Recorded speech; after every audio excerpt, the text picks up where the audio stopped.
up your frozen dinners, grab your TV tray, and settle in for another episode of the Plus Platoon, your podcast for all things Disney Plus, brought to you by Disney Plus fans. Watch along with us every week as we cover all the new, the old, the good, and the bad on Disney Plus. So put down that remote, don't touch that dial, and welcome your fabulous Plus Platoon host. Hey everyone, welcome to the Plus Platoon. We're a Disney Plus fan podcast that gives honest, spoiler-filled reviews of movies and shows on Disney Plus. We'll look at new releases, coming attractions, and we'll even go back into the vault to revisit some of the classic Disney that's on the platform. Make sure you're subscribed and you will never miss a moment. I'm going to bring in Kate. Kate, good to see you this evening. Good to see you too, Derek. Next, we've got Peter. Pete. Hey, Derek, I'm excited because this week we watched the serialized adventures of a hero who's renowned with the blade and faces off against the forces of evil. And then we also watched Zorro. Renowned? Have you seen her fight? Seriously? That was really good, though. Because I saw it coming, but yeah. I wrote it down this time, too. I had to get it right. And last but not least, we've got Steve. Steve, glad to have you with us. Hi, Derek. Hi, Kate. Hi, Pete.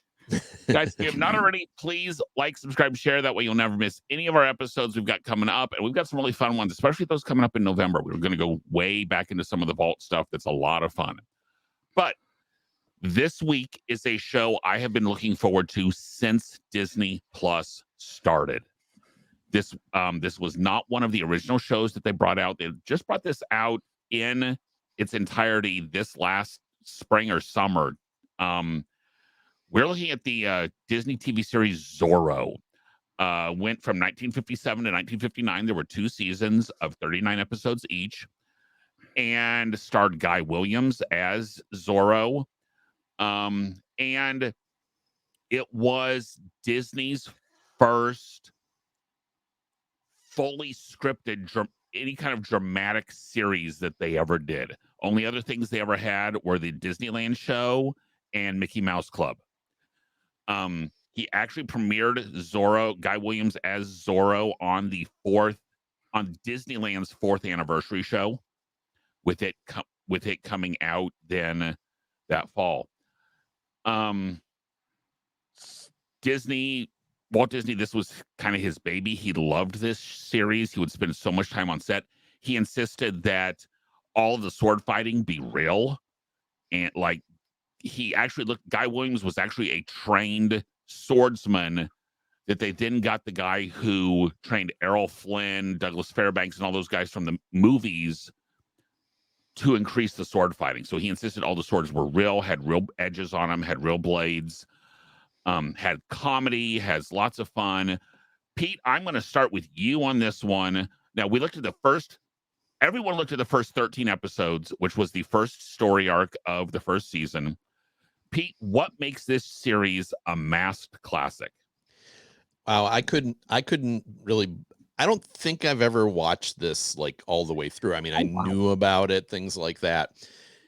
This is just a really, really solid and entertaining serial. The thing I was most worried about is a lot of the particularly movie serials from like the 40s and 50s are very, very repetitive. If you go back and watch like the old like Supermans and Flash Gordons and those type of things, you can watch one and be like, this is pretty good. But then when you watch 3 or 4 of them, you realize, oh my gosh, every episode, the same thing happens. Literally every episode, it always ends with them dangling off a cliff or something like that.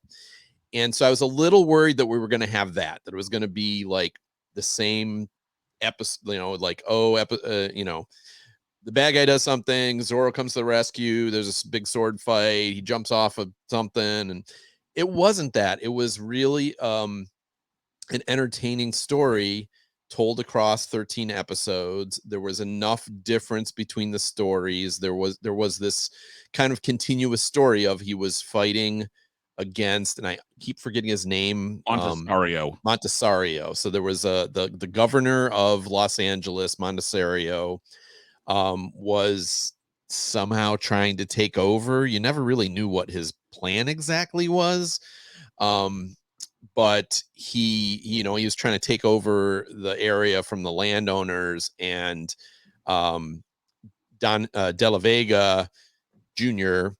Comes back from Spain, and he pretends to be kind of a bit of a dandy, that he likes to read books, and he doesn't really fight or anything like that. He likes wine and good food. And then he is in secret, he's Zorro defending the people. But as I said, it was that. And then the other thing that I liked is that he was smart, and also the commander was smart. So they were kind of, they were trying to outsmart each other in addition to the action sequences. So that's just kind of my little bit. I mean, there's lots of other things to like about this show, few things not to like about it, but I'm going to give it over to Steve because I don't want to hog all the things. So I think some of the highlights are definitely, like Derek was mentioning, the sword fighting. I mean, really some good action sequences there. I love Bernardo when you look at that character, and it's all done without saying a single word. Especially if you watch further, like I'm on season 2. I think we made it through the first season, so enjoying it that much. I think that like you said, it's a nice sort of that serial where it builds up through the 13 episodes and keeps you interested. If you continue on the next one, a little similarities, you can start predicting what's going to happen, but still very engaging. I enjoyed it a lot more than I thought I would. Derek, what would you say? Guys, I remember watching this as a kid. This was actually one of the series that when the Disney Channel premiered, this was a daily show on the Disney Channel, to the point of when he was 8, I think my brother dressed up as Zorro for Halloween. Now, you got to remember, this is 1990. right.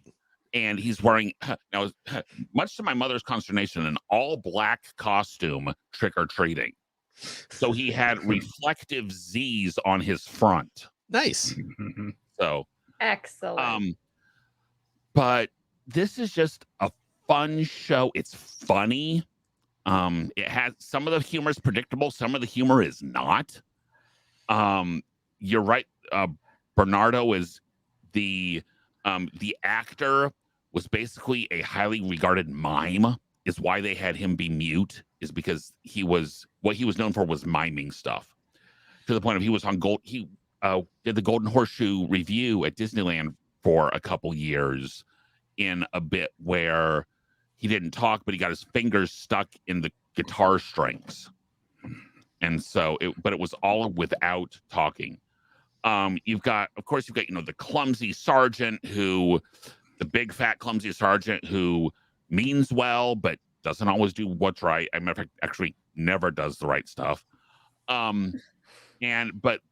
yeah, the fact that you had a villain that was believable, that this is stuff like, it seemed like stuff he would actually do, not I'm going to take over the world, and then the next time I'm going to take over the world. It's no, he wanted the power. He wanted money.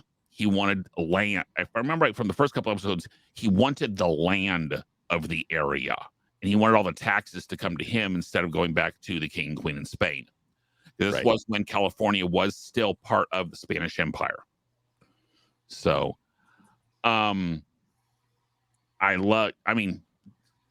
this is such a fun show. Kate, what worked for you about this one? What worked for you about this one?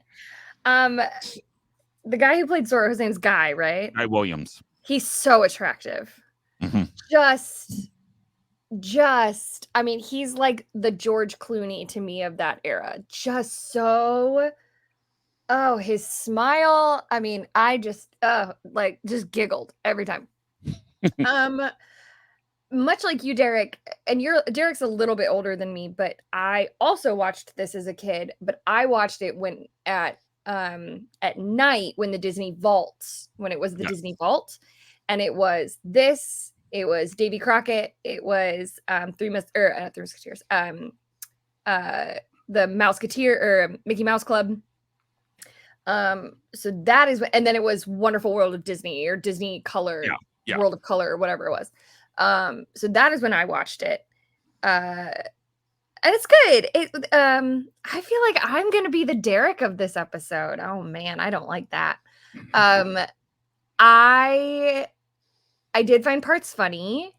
I actually really liked the fight choreography. It was believable. It was very believable. I enjoyed Bernardo as well with his physical comedy.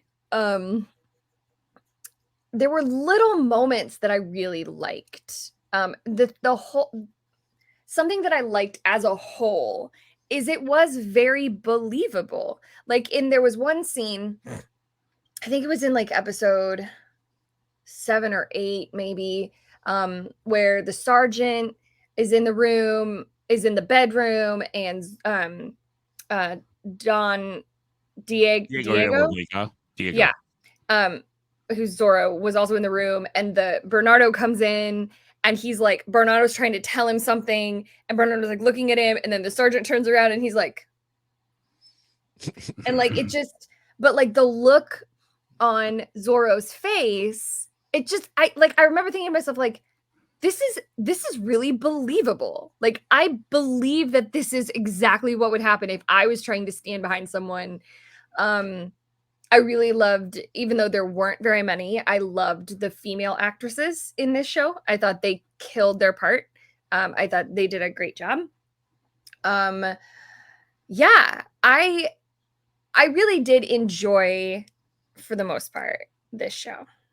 And I will say, as far as the female actresses, fairly strong females. Yes. Females that are not the super helpless women. It's, yes, they had to get rescued by Zorro, but they were standing up for their husband and not giving in. Yes. So they got arrested because they said no.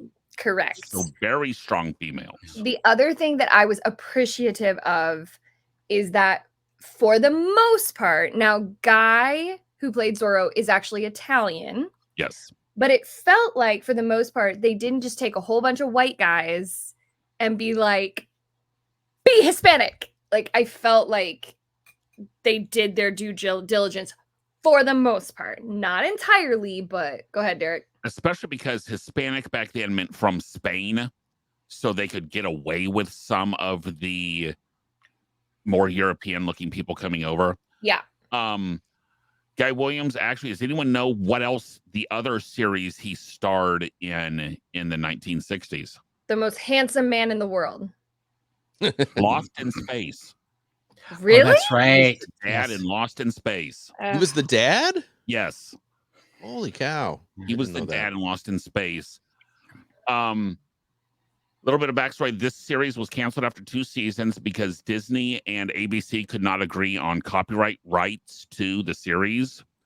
But Disney kept everyone on salary for another, I want to say, 3 years, because he was hoping he could get this series back going again. Then once they moved to NBC, he decided Zorro Mania is over. We've got something else coming along. So they ended up canceling the series. But he kept people on salary even when it wasn't shooting, because he believed in the series that much. So, okay, Millennial Kate, our youngin', what from this I'm going to give you first shot on this one. What should have stayed hidden in the shadows? So I mean, I'm pretty outspoken on this show about struggling with a lot of abuse, physical abuse of pretty much anyone, especially women and children and animals. But I mean, it was literally like episode 3 or 4. The Native Americans were getting whipped. And even though you could tell it wasn't real, it was just a little too much for me. It just didn't sit right with me. I didn't, like, I kept saying, I don't know if I can keep watching this. Like, this isn't enjoyable for me anymore. So that was hard. And just watching the treatment of the Native Americans. Now, I know, I know that was a very real thing in that time period, but that was hard for me to get past. I also struggled. I get it. It's the joke. I get it. It's the gag. But poking fun of the overweight guy the whole time, like, especially because I kept finding myself just loving his character, because half the time it wasn't that he was doing the wrong thing. He was trying to do the right thing, and he was being manipulated and gaslit and made fun of to then, so that just bothered me. And I get it. That's funny. People think that's funny to poke fun at the larger person who's the quote unquote bumbling idiot. I get it. I didn't think it was that funny. It kind of felt like a cheap joke. And like half the time he would be like, "Oh, Commandante, like, but like, we can't do that because then they'll die." And like he had a heart, and he kept being made to feel like an idiot when he wasn't an idiot. He wasn't, like, I don't know. So that bothered me. But I also like really hate body shaming. So but yes, that's millennial Kate's answer. Was there anything else? I kind of wish, have any of you, this is a little bit off topic, have any of you seen the original Addams Family? Yes. What it looked like, Mhm. what the costumes and stuff actually looked like? The garish colors that it was to make it It was look like gray. pink. Everything Yeah. was pink and reds. I would be so curious to know what colors they were actually They wearing. actually wore costumes that were close to period, because Okay. like, costumes that will have looked correct. Okay. Got it. Then yeah, so it was, he filmed it in black and white because that's what he had. But Okay. it was when you looked at some of the still pictures, he's got a costume on it's dark blue, and it's got the gold, and it's Gotcha. Okay. But yeah, those two things were the biggest things that stood out to me. And it was kind of hard to get past, but overall it was a good show. Those were the things that like really just rubbed me the wrong way. What about you, Pete? Yeah, I have to agree with you on that. I'm not a big fan of the bumbling fat guy as the butt of all the jokes, but more so than that, like, this commandant is like, really strict and is trying to get people killed and all these other things, yet his commander is a complete incompetent, and he just kind of is like, "Oh, I should get rid of you," but he doesn't, and that to me kind of almost took me out of the show because I do agree with, like, it is a pretty realistic, believable show, but it wasn't believable that this dude would keep this guy in command of the troops if he wasn't as incompetent as the show made him. That was my biggest one. I was really worried that we would see some really uncomfortable racist stuff. I mean, Disney's pretty good with that, but gosh, there's still some of it in their history, right? And really it wasn't bad at all. I mean, the Native Americans were really just mostly background, but they also didn't treat them as, mystics or any kind of like real stereotypical thing. Stupid savages. Right. They treated them kind of, it was kind of that they were servants, but again, that was probably the reality of the day, was that these landowners, because let's be real, the heroes of this story were the landowner owners. They probably weren't the best people either, but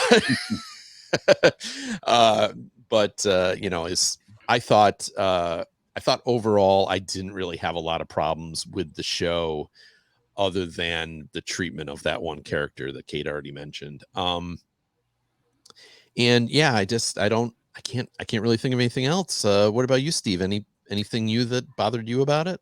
I wanted to say bothered, but I thought when they got into sort of like the love interest for Zorro, that it was sort of weak. I think they did better when he was there to do what was right and protect, like, because it was never there, but there's some moments up there. You don't need to go there.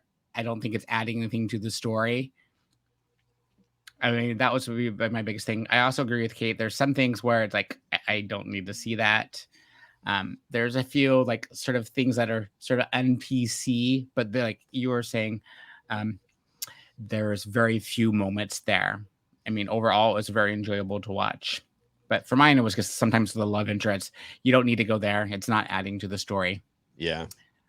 Especially if you've watched some of the further on episodes where you see some true love interests with Zorro in that. Okay. I Any look love forward to that. interest, any love interest here didn't really fly. I would agree with that. What the one thing, I mean, again, of the time, there was a little, and like anytime there were women there was someone creeping on them. but you know, I mean, it's of the time. Yeah. For me, some of the episodes were a little uneven. There were definitely better episodes than some others. Yeah. I guess I'm obligated to say that the fact that it was a serial and you had to watch all of the episodes to truly understand what was going on, I didn't care in this one. They were short, they were entertaining. It's not like there were 3 hours and I had to watch 24 of them. Yeah, you didn't have to watch 100 hours of television, right, to watch this Marvel 6.5. Yeah. But I think I'm not sure how Bernardo would play today, to be perfectly honest. I think the biggest fact on that would be the fact that he was the biggest thing that would get flagged today was the fact that the actor was not deaf and dumb, or was not dumb, was not unable to speak. Because to me, that's one thing that would be brought in.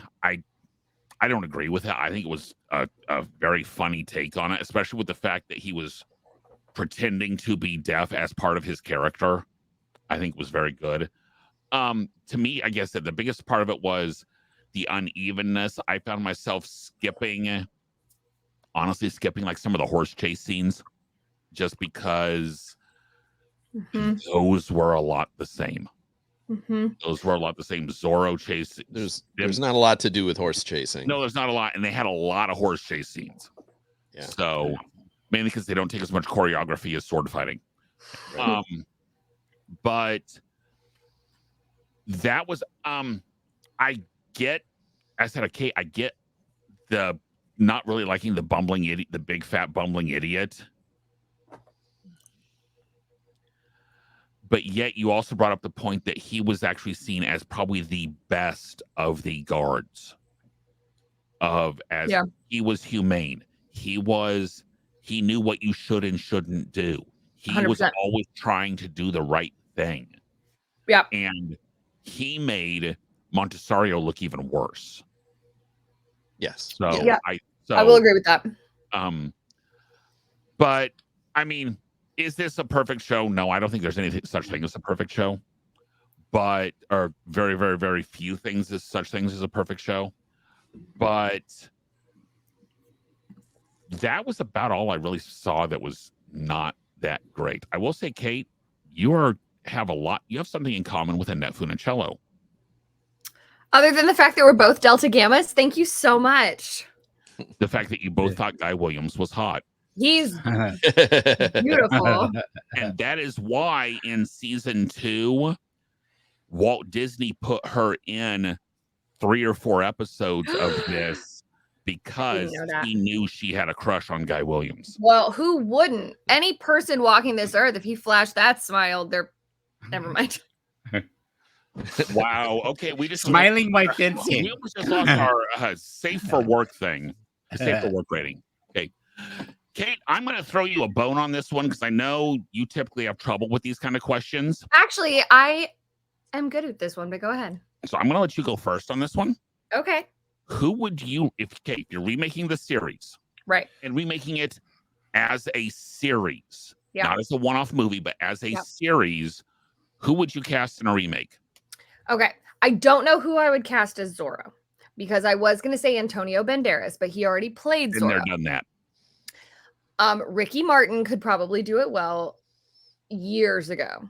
Mark Anthony could probably do it well years ago.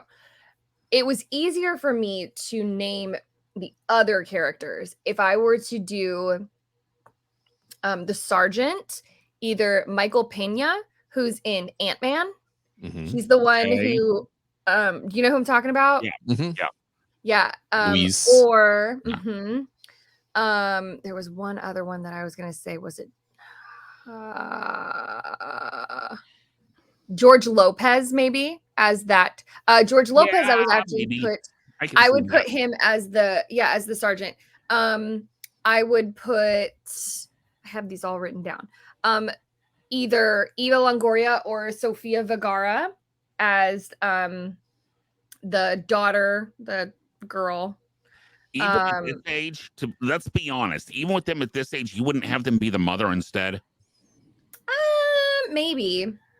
And the only other one that I could pick was the villain guy.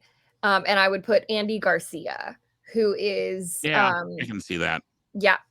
If you don't know, those listening along, if you don't know, Andy Garcia is the villain in the Ocean's 11 movies. Very good. Go ahead, Pete. Sorry. So I can fill you in, because actually I couldn't really think of the other roles, but my pick for actually I had two ideas, but one of them I thought was a little too obvious, so I won't even do that one.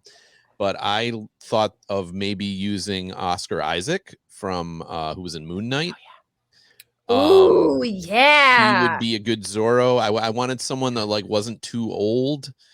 Wait, what was your one that was too obvious? Do I have to say it because it's too obvious? Yes, say it. No, don't say it, because it may be one of ours. I'll say it at the end if no one else says it. Okay. But and he played a dual role in Moon Knight, right? So I think that he could play believably as someone that's playing to be the dandy and playing to be the rough and tumbling adventurer. So I think he would be good. He's to me about the right age, maybe a little on the old side, but to me Zorro should be like 35 or something like that, kind of age 30, 35. I mean, I think they made it sound like this guy might have been trying to play 25, but I don't think he was 20. I don't think he really was 25. But that's who I thought of. I didn't really cast any other roles. I couldn't think of a good villain. I like Andy Garcia. That's a good idea. What about you, Steve? I'm gonna go with villain first, because this just came to me. Antonio Banderas coming back and playing as the villain. Yeah, that would be good. Yeah, he could do that. For Zorro, I was looking through my list. One that pops up, possibly Alfred Molina, who was in Spider-Man. I don't remember his role, but he was in a couple other things. Like you said, sort of that younger vibe. For Bernardo, either Gabriel Iglesias, the comic, or Jack Black. Because I'm thinking someone who could do the physical sort of comedy, right? Stuff. So yeah, those are the ones that come to mind. Like it's really hard, like trying to figure who's good at physical sort of the comedy that Bernardo needs, because it has to be all through like no words. Right. The other person that came to mind was maybe Sean Hayes, who from Will and Grace, who could do the physical comedy part. I could also see him maybe in Garcia, because Garcia has also a lot of physical comedy with his facial expressions and stuff. I like it. How about you, Derek? This may be Pete's completely obvious, and it probably would have worked better when he was 5 years younger or so, as Zorro, Orlando Bloom. So yeah, that wasn't my completely obvious. Okay, I think I know what your completely obvious is, though. Who was your completely obvious, Pete? Well, Kate, you want to guess? The guy Pedro Pascal. Yep. Yeah. He was on my list too, because he's like in everything, like they're casting him in everything now. So I was like, oh, I can't do that. That's just like. But I agree with you. I think he would be very good at it. Yeah. Yes. And I think he could be good at any of those roles. I think he could be good as. I think he is so well rounded as an actor. I don't think I would have put him as Bernardo. Oh, I think so. I think he's very funny. I know this is. Did any of you see The Unbearable Weight of Massive Talent with Nicolas Cage? No. Pedro, very funny movie. Nicolas Cage plays a version of himself. Pedro Pascal is like this guy that hires Nicolas Cage to come to, he's like a drug lord, and he hires Nicolas Cage to come for his birthday party. And Pedro Pascal is hilarious in that. So yeah, he would be great as the villain. But as I said, he's getting everything nowadays. So. I also had Diego Luna Andor on my list. Sorry, Derek. Go ahead. Yeah. Sorry. Oh, I get to keep talking? Okay, cool. Yep. I would say one guy I thought of for the villain, and he just because he's played a Hispanic villain, a guy by the name of Hector Ubari. Okay. Rico in Crocodile Dundee 2. Okay. Bad. Has anyone seen Crocodile Dundee 2? I have, but it was a long time ago. Yeah. Okay. You mentioned Gabriel Iglesias. Yeah. How about if we're gonna stick with the fat man for Garcia, Gabriel Iglesias is Garcia? I could see that too. Yeah. Yeah. I mean, if you're gonna stick with physical types, and as much as it pains me to say this because he is so annoying, but for facial expressions and physical comedy, how can you not include Jim Carrey as Bernardo? I'm just, he is in everything. He's so popular, he would steal it, and he's so he's too mugging though. You know what I mean? Like too over exaggerated. Yeah. I think. Did you just call him mugging? He mugs a lot. Like he's too big of a ham. Oh, Right. I've Hammy, never heard that term before. I like it. Yeah. He mugs for the camera too. I mean, I can say it. I didn't like it, but it's what came into my head. Yeah. No, I could see it as a choice. Yeah. Yeah. I mean, so as far as, at least in his first couple, as far as the females, I didn't really see a need for one, to be perfectly honest, because they were only in a couple different episodes. How about for Diego's father? That's where you pull in Antonio Banderas. Sure. I can see that. And not just because he was in The Mask of Zorro and those Zorro movies, but as he is in that age of playing an older Hispanic guy. So, okay. So those are all, I mean, valid choices. Now, as we always do, Cups of Pixie Dust out of 5 for the what you have watched of the series as a whole. I know she's going to be the one struggling with this the most, so I'm going to make her go first. Kate. I always go first on Pixie Dusts. I know, and I've got a guess. I've told Kate, I'm going to put Gina in just now because we have a guess on everyone's rating. So, Kate, well, what do you think my guess is? No, you say it first, then we'll tell you. I'm stuck between a 2.5 and a 3. Ding, ding, ding. Exactly. I'll go with a 3. Oh, ding, ding. Derek got it. because I did find that I wanted to keep watching. It wasn't like some things we've watched where it's like, oh my God, I've got 5 more episodes. Like, no, it's funny. And Guy is so attractive. Or certain things like, oh my gosh, I have to watch another episode of it this week. Yeah. Pete, how about you? I'm giving this a 4. I really am enjoying it.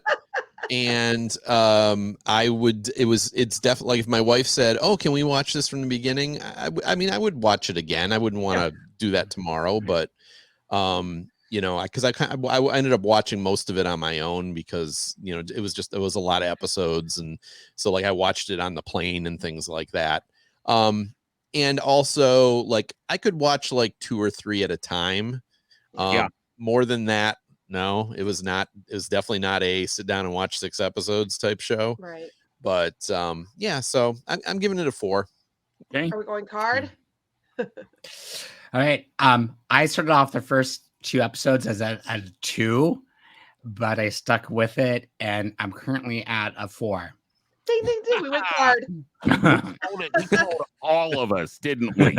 We went card. I'm going to 4. It's a solid 4. Yeah. It's a Pete, you're right. It's not sit down for 6 hours and watch it bingeable. It's not. But it's watch a couple episodes at a time, 2-3 episodes at a time. Guys, it's become our dinner episodes. We watch it during dinner. And that works, yeah. Guys, this is the highest non-documentary we have rated since Guardians 1. Wow. That's great. Since Guardians 1 and Who Framed Roger Rabbit are the last 2 that have been even close to this high. Whoa, impressive.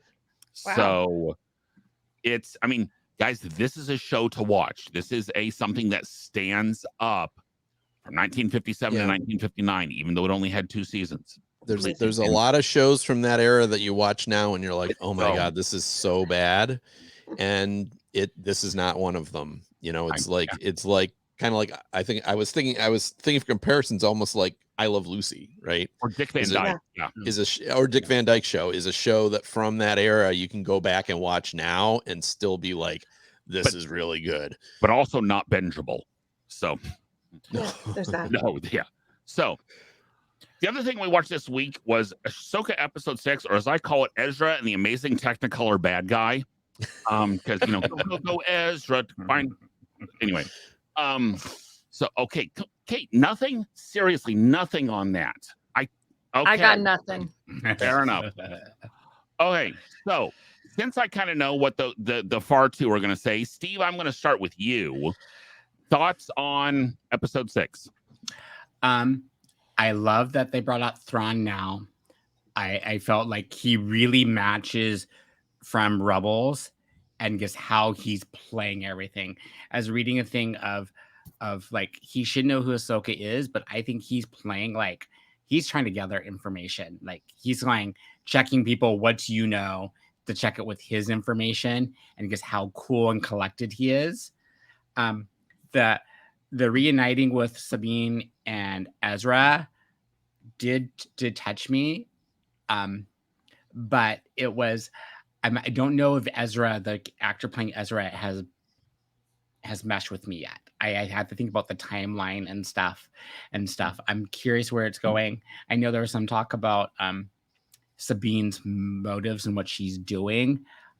I'm buying into it because she was so, if you look back at End of Rebels, it really upset her that they lost Ezra. So I think she's thinking with her heart and not thinking with her head. So she's going to make these huge risks without thinking about the full consequences. So I'm enjoying it so far. I'm curious where it goes next. So I'll add one more thing is because I'm watching it with my husband and definitely we had to pause and talk and I had to give him a quick recap of what was going on in Rebels so he could understand what's going on. Yeah, 100%. Yes. Okay, I'm going to ask Gina and Pete one question, then they need to stop talking again. How long pre-Battle of Yavin was Rebels? Like End of Rebels was when they lost Ezra was how far before the Battle of Yavin? I think 5 years. So this has been 10 years then since they've seen him. No, since the Battle of Yavin was only within a few months of when Really? I thought it was Ezra. Yeah, but it has been almost 10 years. It's been almost 10 years. It's been 10 years. Okay. I just didn't know if it was before or after. Got awesome. it. Cool. Now we take care of those two again. So to me, this was the best episode so far. Because it actually moved the plot. We actually got to meet the big bad guy, even though there's some connection, to the fates and Hercules and the three witches, and you go Macbeth on, the Scottish play on it. Sorry, Kate, I'm turn around 3 times and spit on this one. But there were connections into that, but we actually got to see Ezra. We actually got to see, I'm sorry, the line, tell me a story. Okay, a long time ago in a galaxy far, far away was terrible. I know what they were trying to do. It was terrible. The fact that that's how he started it. Because that's one of those, okay, what's the cheesiest, silliest way he can start this? I know. So we got nothing else. Hey, let's go with something that'll make the fans go, ah! So it's one of those where it moved the plot. You're right. I don't buy him as Ezra. I have not bought him as Ezra yet at all. To me, he's too old. For right, because if you've gone from end of Rebels, where figure mid to late teens, to him now being 26, 27, 28, he looks so much older than that. So that's the question. From Rebels End up to this point where they finally meet again, how long has it been? They just said 9 years, 10 years. 9 years? Yeah, he's too old. Yeah, I would agree. But the fact that I still have to sit through 2 more episodes, and yes, it's killing Pete and Gina not to talk. I can tell right now, because they're trying. Those of you who are listening at home, they're trying to talk, but they're not allowed at the moment. So, hey, what were your thoughts on episode 6? It happened. Ezra coming back happened sooner than I thought it would. I thought it was going to be closer toward the end. It was good. It was fine. I really, really wish I loved this as much as Gina and Pete do. I wish, but yeah, it was good. It was clever. The part with the little crazy red witches people was interesting. Did anyone, Steve, or get shades of almost a little bit of shades of Jar Jar with the little crab dudes? You're really hoping not. And now I do. The hermit crab people. Yeah, the hermit crab people. So you beat me to it. That was going to be one of the last things I was going to say. Was I loved the hermit crab people at the end. Yeah, they're great, but it's going to go into Jar Jar if they're not careful. They need to kind of be ended with them now. Yeah, that's fair. Yeah, it was a solid episode. It wasn't. I really thought. I mean, I think we all knew Ezra was going to come back. I thought it was going to be closer to the end. That's like at the end of episode 7 type thing. Yeah, or even end of episode 6, where then you had one more episode of Sabine and Ezra, and now that's what we're setting up. Oh shoot! Is there another question for this? No. Predictions are coming. Oh, okay. I do find it interesting. It's supposed to be about Ahsoka, and this was basically a non-Ahsoka episode. Yeah, and that's one of those where it's like Book of Boba Fett was not really about Book of Boba Fett. This series has been about Sabine and Ezra. Yeah. Yeah. So, okay. Oh, poor Gina. Okay, let's take the muscles off. Gina, Pete, geek out on us over episode. I'll let Gina go first. Okay. The only thing I was saying was this is the spin-off to Rebels. Just that's something that people need to still know. This is a spin-off, and Thrawn is played by the voice actor from Rebels. So I thought that was amazing. They pulled him in. He knows the mannerisms. He knows how he's supposed to speak. Loved that. Love. And then the last thing I want to say, and it just came and went, was that Ahsoka is in this episode, but again, it's a spin-off, and we're going to see the relationship with Ezra, Sabine, and Ahsoka coming up. So that's all that I will add. Okay, go ahead, Pete. So I did really like this episode. I agree it's like kind of a co-series, because the previous episode was all Ahsoka and this episode was barely Ahsoka, but I think she's going to show up in the next episode pretty quick. But so they kind of telling 2 parallel stories there. The only thing that really bothered me about this episode was I get Sabine is doing all these stupid things because she cares so much about Ezra, but now that she's found Ezra, why is she so stupid as to be like, well, I'm not going to tell you anything. Let's just have a good time. Let's just be in the moment.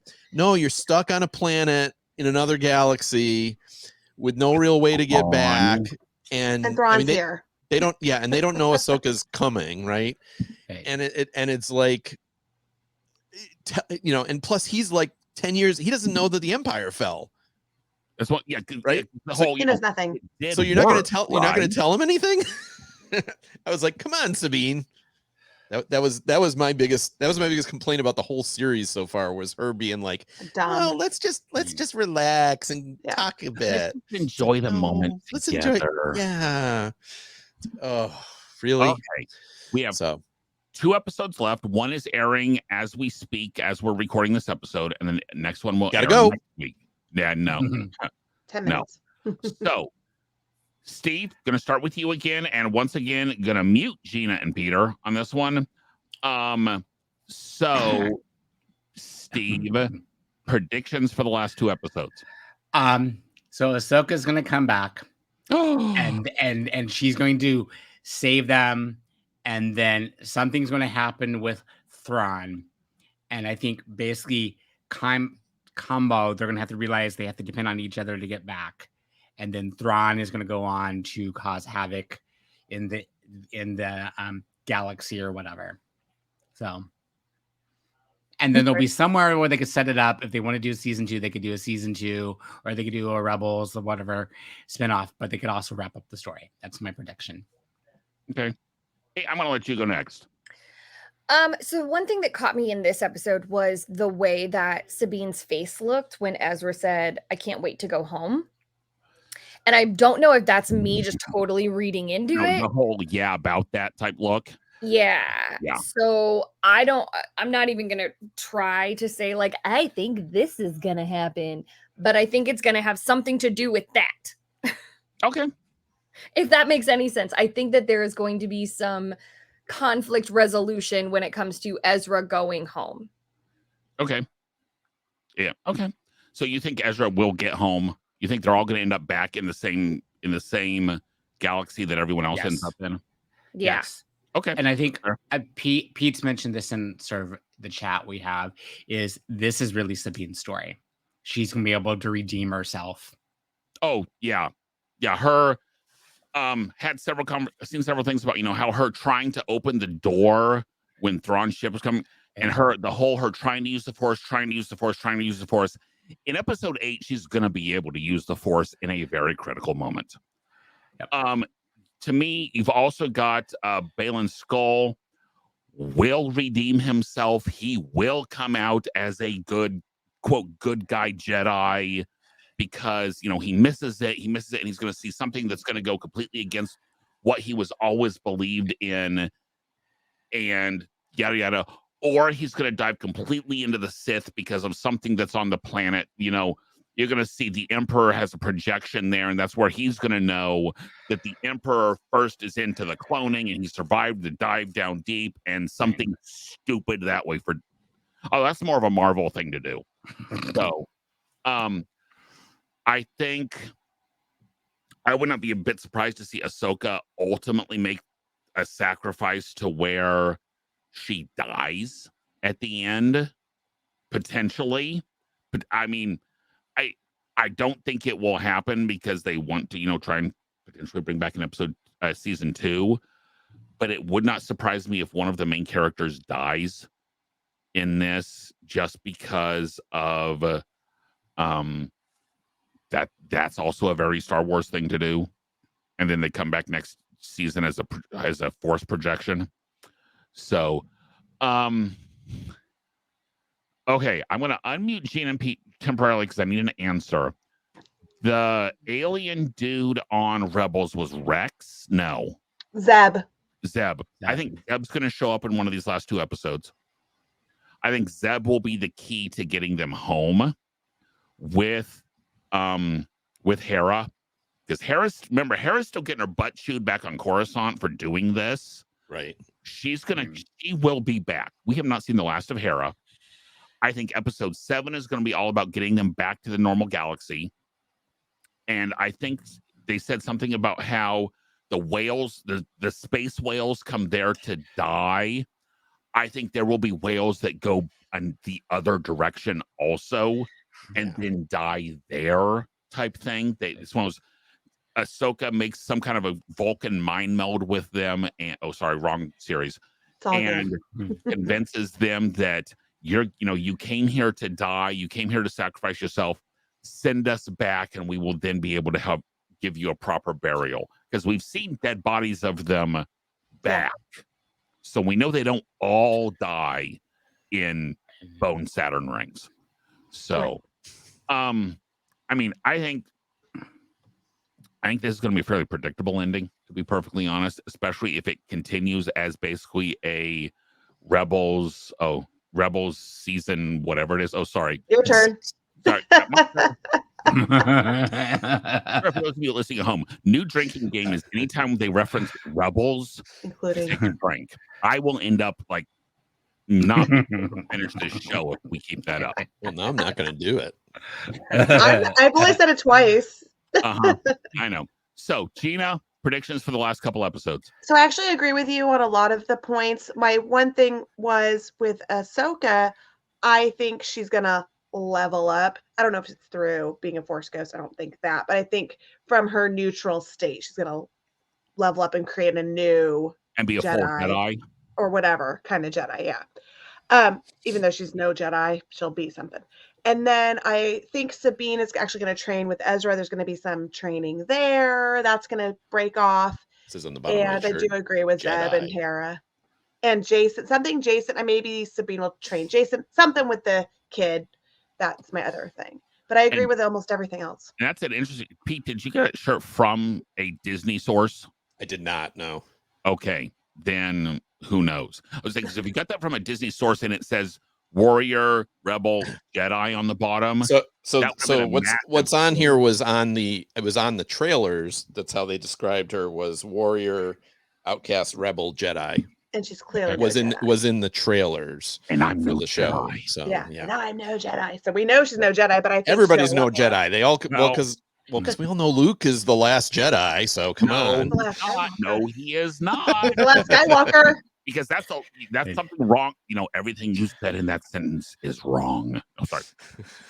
Anyway, so no, I agree with a lot of that. My only thing was, I think she's just going to level up, and we're going to see someone with Jason and some training with Sabine, and she will use the Force, but she'll be trained by Ezra. Jason is Hera's kid. Yeah. Oh, okay, gotcha. Okay, yes, he's a Jedi also, like his the green-haired guy.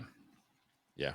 I think I mostly agree with you, Derek, and I also I don't think Ahsoka's going to die. I don't think Dave Filoni got to put her in live action to kill her after one season. I will say, I mean, I fully expect we're going to see Sabine be able to use the Force before the end of it all. They wouldn't go through all this trouble to get to Ezra to not bring him back. So they're going to bring him back. Thrawn is going to be the big bad for the foreseeable Filoni TV universe. So I think, obviously Thrawn is not going to be killed either. I think the most interesting thing is what's going to happen to Baylan and Hati. And I'm not sure what's going to happen, but I feel like the blonde girl. Yeah. I think she's going to die. She's going to be she's the person who's going to die. No, see, I was going to break the other way. I think would be really Baylan's kill him since the actor died. Yeah, but they didn't know that when they filmed this, so I don't necessarily think they're going to kill his character because of that. A definite split between them. Right. I think he's gonna because he's telling her about all this power and everything, and she's starting to look like, I don't know about this. So I wonder if she's gonna end up end up with the rebels side, and he's gonna end up kind of either sacrificing himself or being killed for what he's trying to achieve. So that to me is the most interesting, the biggest unknown of what we got left, because I think the other characters we know Thrawn's going to get back to the galaxy. We know the others are all going to get back to the galaxy. So I think that to me is the most interesting thing is where those characters going to go. Is Thrawn then the generation of the New Republic? Well, he's or the First Order. Well, I mean, he's heir to the Empire. Okay, to our two Star Wars people, right? What are those things that look like coffins that he keeps pulling off the ship that he needs the black magic for? I'm assuming those are some kind of like Is that where he's getting his soldiers? Reanimated corpses that because the witches can clones. do that. And I think they're clones. Well, I mean, I don't think they're clones, but I think they could be reanimated corpses. Well, all his soldiers would have been Clones. I guess there weren't because they were already switching out the clones. Yeah, but I think he before still has that. clones. I think he still has clones because he left. They left during the time of the clones. Anyway. Yeah. They're all Rex. Anyways, I think it's more something the witches have done. Fair like enough. reanimated because he said he's lost a lot of people or whatever. Yeah, and then I'm wondering if they're going to be like his reanimated soldiers Probably. that are going to be unkillable or something. The undead. Oh wow. Okay. Yeah. Sorry. Wow. Okay. Didn't we try that with orcs in Lord of the Rings? It was the Palpatine thing. Okay, fair enough. Strong magic. Yeah, the witches of Dathomir can revive corpses. So anyway, yeah, Witches of Apathy. Oh no, wait, that's us. So anyway, Kate, what have we got for the Disney Plus news this week? It's my turn. First up in the Disney Plus news, a tentative agreement, this is great news, between the studios and the writers union means that development could soon resume on Disney Plus programs. However, no agreement between the actors union and the studios is in sight. So any new filming will have to wait until that is resolved. But that's great news. It's a good step in the right direction. Yeah. And I think they're probably going to try and use this to pressure the actors to go for a very similar offer. Yes, oh, for sure. I agree. For sure. Yeah. Next up, despite what we had predicted per the official Disney release, Indiana Jones and the Dial of Destiny will not be released on Disney Plus in October. This can be subject to change, but at this time, it looks like it will be a November or later release. The DVD versions have gone on sale this week, and while that is an indicator of an impending release in the past, nothing is forthcoming from Disney at this point. Oh, Yeah, I think they're finally starting to realize that they need the money from the DVD and digital sales to justify, especially movies that don't do so great in the box office. Yeah. Well, and I also think they're starting to realize that if you put a movie out in a theater and then put it on TV in 6 weeks, people aren't going to go to the movie to see it. That's fair. that too. That is fair. And so they're starting to move in the opposite direction of that, of waiting 3-4 months to put it on the streaming service. And they used to wait like 6-9 months or almost a year. Yeah. So Yeah. Well, way back.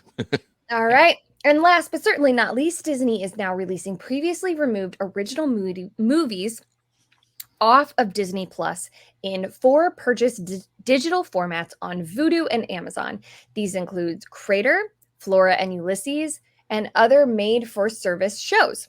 However, since they have been written off as Disney Plus losses, the chances of them returning to the service is virtually zero. This will allow for true fans of these movies to preserve their ability to view these shows. And that's it for the Disney Plus news. yeah, and on that really upsets me because you're taking something away from us that you originally gave to us. And now the only way we're ever going to see it is if we have to pay extra for it. Yep. So that's Yeah. that is the very definition of bait and switch. So, okay. Yeah. So good thing so far it's all been crap though. Oh yeah. So far none of it's good.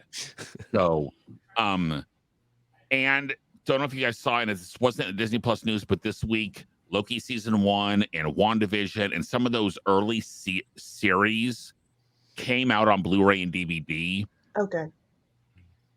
which makes me scared to be Do you think they're going to perfectly leave Disney Plus?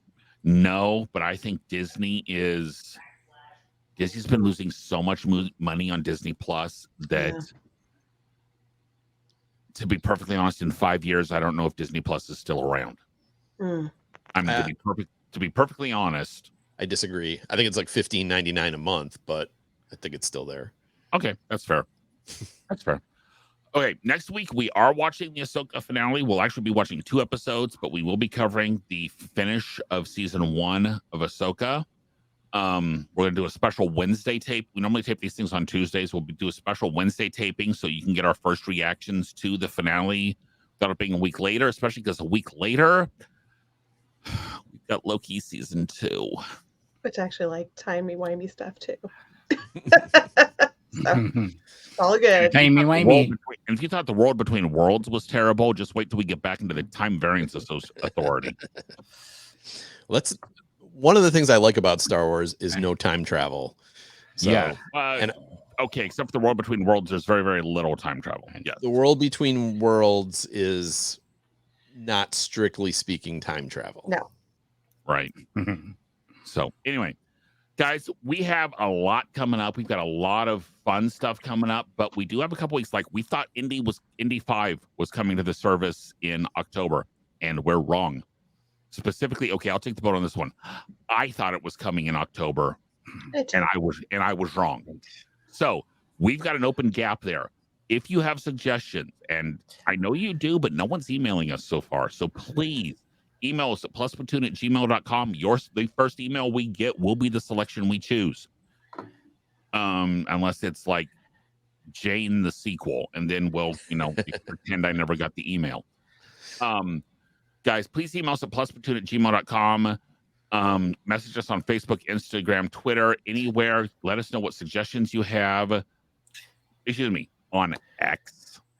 I know, that's why I put Twitter. What about Threads? Are we on Threads? Formerly yet? known as Twitter. Yeah. Or Twitch. Or yeah. Anyway, guys, we have new episodes coming out every Thursday on YouTube and all the major podcasting services. For Kate, Gina, Pete, and Steve, I'm Derek, and we will see everyone next week. Bye, guys. Peace out.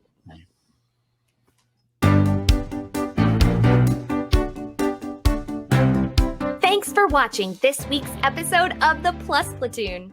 Be sure to subscribe to the Plus Platoon podcast to keep getting great content each week. Then head over to Apple Podcast and leave those 5-star reviews as they help make the Plus Platoon visible to even more Disney Plus fans. Also, go to YouTube and like and subscribe to the Plus Platoon channel, where you can watch all future episodes live.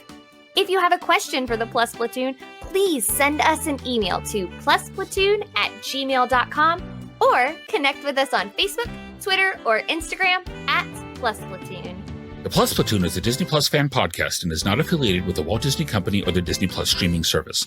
All opinions expressed on the show are solely those of the individual hosts and in no way reflect the views of the Walt Disney Company. Thanks for watching, and be sure to stay tuned for next week's episode because the Plus Platoon is to be continued.